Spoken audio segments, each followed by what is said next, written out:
शांति। ओम शांति। आज की तारीख है 11/9/11 और आज फिर क्या है? आज फिर से रविवार का दिन है और अव्यक्त बाप दादा की अव्यक्त मुरली है और अव्यक्त मुरली का रिवाइज कोर्स चल रहा है। तो रिवाइज कोर्स की मुरली की तारीख है 8/6/73। आज की ज्ञान मुरली का हेडिंग है सर्वश्रेष्ठ शक्ति परखने की शक्ति। हाँ, शक्तियां तो बहुत हैं, मुख्य 8 शक्तियां, फिर उनसे भी निकली हुई छोटी बड़ी अनेक शक्तियां हैं, परंतु इन 8 शक्तियों में भी मुख्य शक्ति और सर्वश्रेष्ठ शक्ति कौन सी है? तो मीठे मीठे बाप दादा आज हमें परखने की शक्ति के ऊपर विशेष बता रहे हैं और इस परखने की शक्ति के लिए बाबा भी हम बच्चों को, हम स्वयं को परखें, इसके लिए कुछ एक प्रश्न हम बच्चों से कर रहे हैं। तो वो प्रश्नों के ऊपर हम अपनी चेकिंग करेंगे और यह चेकिंग करना ही परखना कहा जाएगा। तो मुरली की शुरुआत कर रही हूँ। सर्व शक्तियों में से विशेष शक्ति को जानते हो? अपने को मास्टर सर्वशक्तिमान समझते हो ना? सर्व शक्तियों में से सर्वश्रेष्ठ शक्ति कौन सी है? हाँ, जवाब तो हेडिंग में आ गया था, इसलिए आप सभी राइट जवाब ही देंगे।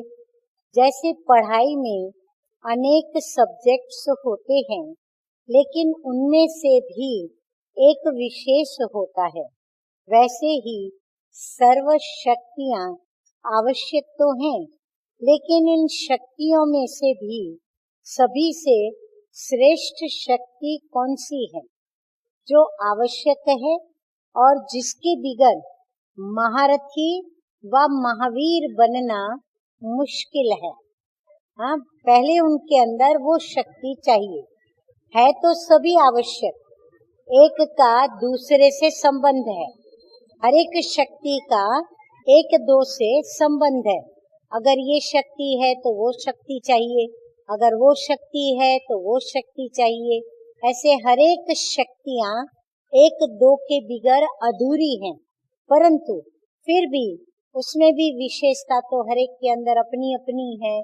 तो सर्वश्रेष्ठ शक्ति कौन सी और सर्वश्रेष्ठ विशेषता सर्व शक्तियों में से किस शक्ति में है, वो हमें बाबा आज समझा रहे हैं। एक का दूसरे से संबंध है, लेकिन फिर भी नंबर 1 जो सर्व शक्तियों को नजदीक लाने वाली है, वो कौन सी शक्ति? तो जवाब है परखने की शक्ति। सेल्फ रियलाइजेशन करना भी परखने की शक्ति है।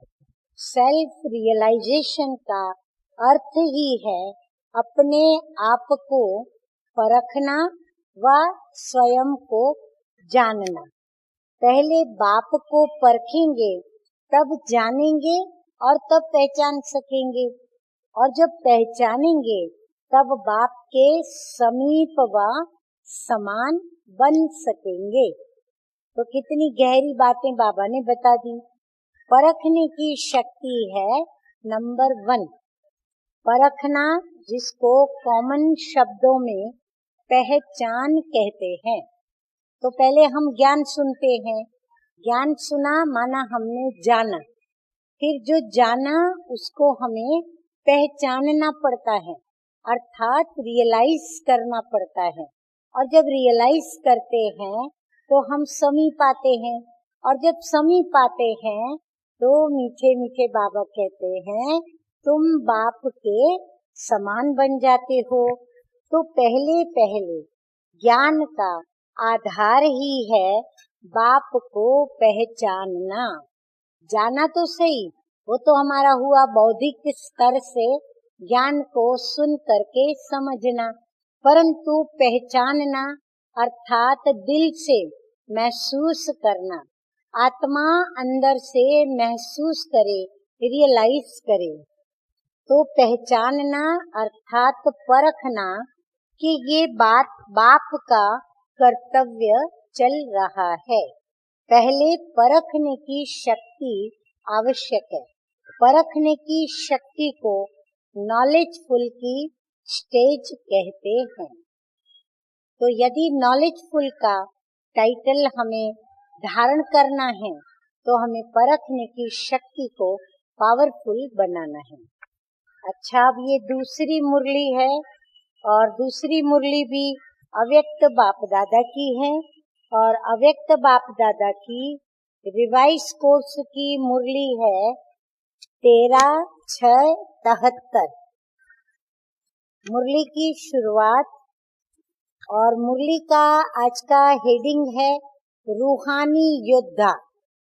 हाँ, तो योद्धा की निशानियां क्या होगी, योद्धा युद्ध किसमें करता है, फिर युद्ध में विजय कैसे प्राप्त करता है, ये सारे राज मीठे मीठे बाबा अपनी मुरलियों के द्वारा हम बच्चों को समझाते हैं। तो मुरली शुरू कर रही हूँ। अपने को रूहानी सेना के महारथी समझते हो? हाँ, पहले तो रूहानी सेना में हो। जी हाँ, अब रूहानी सेना में भी नंबरवार होते हैं। तो बाबा पूछ रहे हैं कि अपने को रूहानी सेना में महारथी समझते हो? सेना के महारथी किसको कहा जाता है? अब यदि हम अपने को महारथी समझते हैं तो फिर अब बाबा पूछ रहे हैं कि किसको कहते हैं, उनके लक्षण क्या होते हैं। अब बाबा लक्षण बता रहे हैं। महारथी अर्थात इस रथ पर सवार।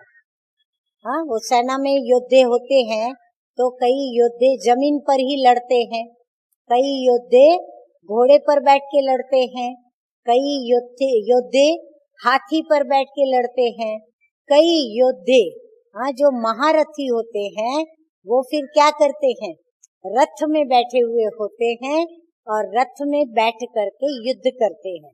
तो रथ पर सवार होना, तो बाबा कहते हैं उनका पहला लक्षण वो रथ पर सवार होंगे, माना मालिक होंगे रथ के, अर्थात देही अभिमानी स्थिति में रहेंगे। वो अपने को रथी समझेंगे, स्वयं को आत्मा महसूस करते हुए चलेंगे। मुख्य बात है कि अपने को रथी समझकर इस रथ को चलाने वाले अपने को अनुभव करते हो, यानी रथ के मालिक ऐसे अपने को अनुभव करते हैं। अगर युद्ध के मैदान में कोई महारथी अपने रथ अर्थात सवारी के वश हो जाए तो क्या वह महारथी विजयी बन सकता है, या और ही अपनी सेना के विजयी रूप बनने के बजाय वो विघ्न रूप बन जाएगा। हाँ, यदि वो सवारी के आधार पे चला तो क्या होगा, तो वो फेल हो जाएगा। तो इसलिए उसको मालिक बन करके रथ को चलाना होगा और फिर युद्ध स्थल में विजयी बनना होगा। हलचल मचाने के वो निमित्त भी बन जाएगा। तो जो भी यहाँ इस रूहानी सेना के योद्धा हो, हाँ अभी बाबा कह रहे हैं कि जो भी यहाँ इस रूहानी सेना के योद्धा हो, क्या वह इस रथ के रथी बने हो? तो अपने आप से पूछना है, फिर जवाब भी बाबा को देना है। अच्छा, आज का वरदान है, हर कर्म करते हुए कमल आसन पर विराजमान रहने वाले, हाँ कल्पना करो और स्वयं को महसूस करो कि कहाँ विराजमान है, कमल पुष्प के ऊपर। तो स्वयं को हर कर्म करते हुए कमल आसन पर विराजमान रहने वाले सहज व निरंतर योगी भव। कमलासन पर योगी की मुद्रा में हम क्या हैं? निरंतर योगी रहें, ऐसा हमें मीठे मीठे बाप दादा वरदान देते हैं। निरंतर योग युक्त रहने के लिए कमल पुष्प के आसन पर सदा विराजमान रहो। लेकिन कमल आसन पर वही स्थित रह सकते हैं जो लाइट है, माना जो क्या होंगे? हल्के, लाइट स्वरूप, सिमरती लाइट की और हल्के होंगे। स्थिति उनकी बड़ी हल्की होगी। किसी भी प्रकार का बोझ अर्थात बंधन न हो। मन के संकल्पों का बोझ, संस्कारों का बोझ, दुनिया की विनाशी आकर्षण की चीजों का बोझ, लौकिक संबंधियों की ममता का बोझ, जब ये सब बोझ खत्म हो तब कमल आसन पर विराजमान निरंतर योगी बन सकेंगे। आज का स्लोगन है, सहनशीलता का गुण धारण कर लो तो असत्यता का सहारा लेना नहीं पड़ेगा। तो मीठे मीठे बाप दादा अब याद प्यार दे रहे हैं। तो अव्यक्त बाप दादा हम बच्चों को प्यार करते हुए टाइटल के साथ याद प्यार दे रहे हैं और कह रहे हैं कि ऐसे श्रेष्ठ जन्म महसूस करते हैं ना हम कि हमारे 84 जन्मों में यह हमारा अंतिम संगम युगी जन्म जो है वो कैसा जन्म है? सर्वश्रेष्ठ जन्म है। फिर श्रेष्ठ कर्म हमारे 84 जन्म कर्म किए, अकर्म किए, सत्कर्म किए, विकर्म किए, परंतु अब फिर से हम श्री मत पर क्या कर रहे हैं? श्रेष्ठ कर्म कर रहे हैं। फिर जीवन भी श्रेष्ठ जीवन, श्रेष्ठ सेवा में सदा चलने वाली श्रेष्ठ आत्माओं को, विश्व कल्याणकारी आत्माओं को और सर्व बंधनों से संपूर्ण स्वतंत्र आत्माओं को बाप दादा का याद प्यार और नमस्ते। तो कितने टाइटल दिए देखो बाबा ने, 1 2 3 4 5 6 7 और 8। तो अभी आप ये सभी याद रखें।